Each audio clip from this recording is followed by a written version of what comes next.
Good morning friends, how are you? कैसे हो? ठीक हो? आज मैं पढ़ाने वाला हूँ आपको एसिड बेस थर्ड पार्ट, ये third theory of Lewis theory of acid and base. First में मैंने पढ़ाया था एरेनियस थ्योरी, सेकंड में पढ़ाया था Lowry Bronsted acid base theory. इसमें पढ़ाऊंगा अब लुईस थ्योरी। चलो पढ़ते हैं। Let's see. एसिड लुईस के हिसाब से एसिड क्या है? जो लोन पेयर ऑफ इलेक्ट्रॉन के शेयर्ड पेयर ऑफ इलेक्ट्रॉन को क्या करे? एक्सेप्ट करे। To accept a lone pair of electron। अब बेस क्या है? इसका opposite, to donate a lone pair of electron. क्या है? जो लोन पेयर ऑफ इलेक्ट्रॉन को डोनेट करें। अब आपको याद रखने का तरीका बताता हूँ। बेस क्या है? रिच है। और एसिड क्या है? बैगर है। क्यों? बैगर क्या है? बैगर हिंदी में कहते हैं भिखारी। ये क्या है? भीख मांग रहा है, मेरे को 2 इलेक्ट्रॉन दे दो, जीने के लिए 2 इलेक्ट्रॉन दे दो। और ये बेस क्या है? ऐसे दे देता है, जिले अपनी जिंदगी ले ऐसे। तो ये बेस क्या है? ऐसे इलेक्ट्रॉन पेयर दे देता है अपने ऑक्टेट कंप्लीट करने के लिए। और बेस के पास इलेक्ट्रॉन होता है, ये ऑलरेडी कंप्लीट हो जाता है। इसलिए इसको मैं क्या कहता हूँ? रिच। ये क्या है? बैगर। इसे कहते हैं इलेक्ट्रॉन डेफिशिएंट स्पीसीज, इसे कहते हैं इलेक्ट्रॉन रिच स्पीसीज। इतनी बात समझ आ गई? अब मैं आगे चलता हूँ, एग्जाम्पल के साथ समझाता हूँ आपको। और कई जगह शेयर्ड पेयर इलेक्ट्रॉन भी लिखा आता है, इसका ध्यान रखना।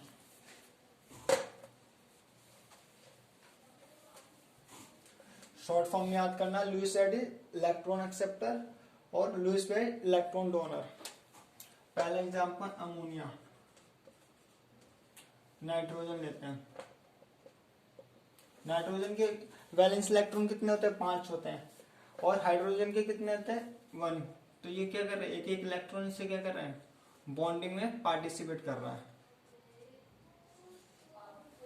बॉन्डिंग में क्या कर रहा है? पार्टिसिपेट कर रहा है। अब इसके पास क्या है? ये 2 इलेक्ट्रॉन है अवेलेबल, या लोन पेयर ऑफ इलेक्ट्रॉन भी कहते हैं। अलोन मतलब क्या? अकेला। तो ये क्या है? लोन मतलब अकेला, जो बॉन्डिंग में पार्टिसिपेट नहीं कर रहा।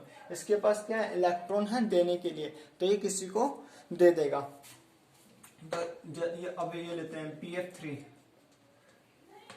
बोरॉन। बोरॉन के पास टोटल इलेक्ट्रॉन कितने होते हैं? 5। और वैलेंस इलेक्ट्रॉन कितने हैं? 3।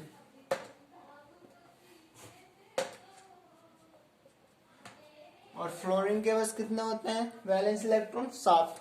और एक चाहिए होता है अपने से ऑक्टेट को पूरा कंप्लीट करने के लिए।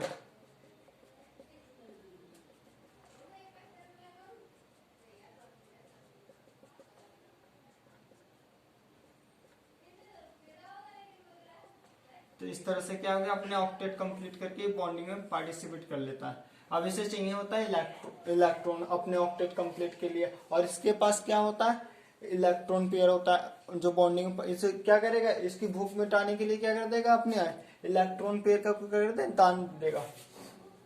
तो ये हमारे को फिर क्या कहलाएगा? बेस। क्या कहलाएगा?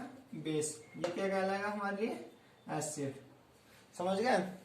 अब किसी को नोट करना है, प्लीज नोट कर लीजिए, फिर मैं आगे चलता हूं।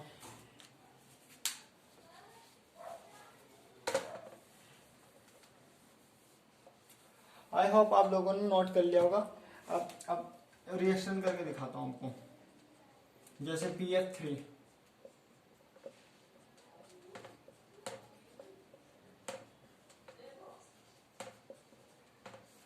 इसके पास क्या है? Loan pair of electron. इसको क्या है? रिक्वायरमेंट है। तो क्या करेगा? अपने इलेक्ट्रॉन इस तरह से दे देगा।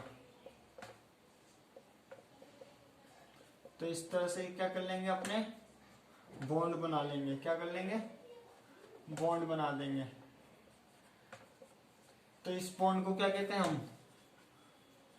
Coordinate bond. क्या कहते हैं? Coordinate bond. और इसे डेटिव बॉन्ड भी कहा जाता है।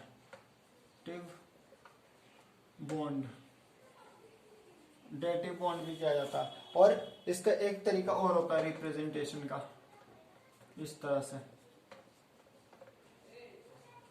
यहाँ पर क्या आता है, नेगेटिव चार्ज, और यहाँ पर आता है पॉजिटिव चार्ज। मैंने परसों भी बताया था ये पॉजिटिव नेगेटिव कैसे आता है।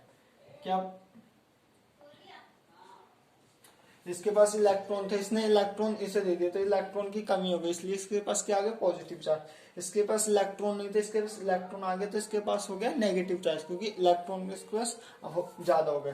तो इसे इसलिए भी कभी कभी डेटिव बॉन्ड को इस तरह भी शो किया जाता है।